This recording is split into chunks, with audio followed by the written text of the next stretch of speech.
கிருபை என்றால் என்ன? ஏன் அநேகர் கிருபை போதனையை எதிர்க்கிறார்கள்? கிறிஸ்தவ விசுவாசத்தின் மையமாக விளங்குவது கிருபை. ஆனாலும் இன்று கிருபை போதனை குறித்து குழப்பமும் எதிர்ப்பும் அதிகமாக காணப்படுகிறது.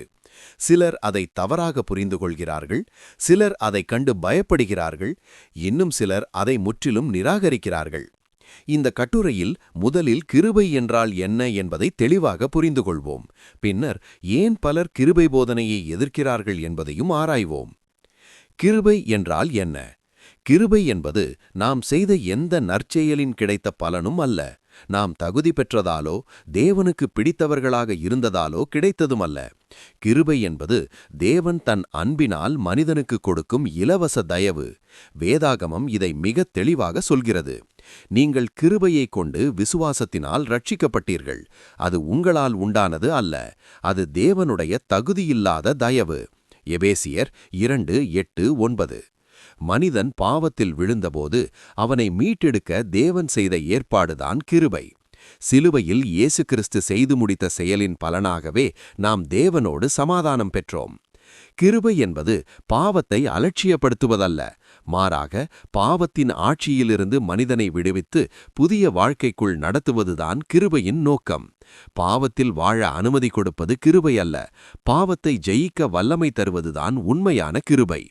அப்படியானால் ஏன் பலர் கிருபை போதனையை எதிர்க்கிறார்கள்? முதல் காரணம் கிருபையை பற்றிய தவறான புரிதல். கிருபை இருந்தால் எப்படியும் பாவம் செய்யலாமே என்று சிலர் நினைக்கிறார்கள்.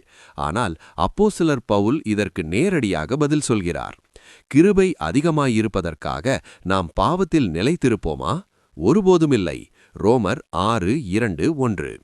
கிருபை பாவத்திற்கு காரணமல்ல, அது பாவத்திலிருந்து விடுதலை தரும் வல்லமை. இரண்டாவது காரணம் நியாயப்பிரமாணத்தின் போதனை.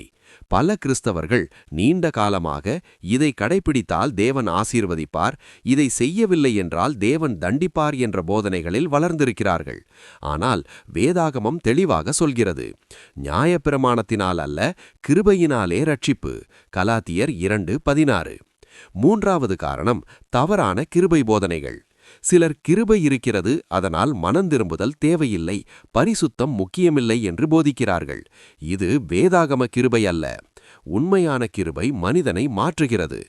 தேவனுடைய கிருபை அநியாயத்தை மறுத்து பரிசுத்தமாக வாழ நம்மை கற்பிக்கிறது என்று தீத்து புத்தகம் 2:11-12 சொல்கிறது. நான்காவது காரணம் மனிதனின் அகங்காரம். மனிதன் இயல்பாகவே நான் செய்ததால் தேவன் என்னை ஏற்றுக்கொண்டார் என்று நினைக்க விரும்புகிறான். ஆனால் கிருபை சொல்வது நீ செய்யவில்லை, இயேசு செய்து முடித்தார் என்பதாகும். இதனால் மனிதனுக்கு பெருமை கொள்ள இடமில்லை. ரோமர் 3:27. இதுதான் பலருக்கு ஏற்றுக்கொள்ள முடியாத உண்மை. முடிவாக கிருபை கிறிஸ்தவ விசுவாசத்தின் அடித்தளம். அது பாவத்தை ஊத்தவிப்பதில்லை, பாவத்தை ஜெயிக்க வல்லமை தருகிறது. நியாயப்பிரமாணம் மனிதனை குற்றவாளியாக்குகிறது, கிருபை மனிதனை புதுப்பிக்கிறது. சரியான கிருபை போதனை மனிதனை சோம்பேறியாக்காது, பரிசுத்தமாகவும் தேவனுக்கு பிடித்தவராக வாழ தூண்டும். ஆகவே கிருபையை பயப்படாமல் வேதாகமத்தின் வெளிச்சத்தில் சரியாக புரிந்து கொண்டு வாழ்வதே உண்மையான கிறிஸ்தவ வாழ்க்கை. ஆமேன்.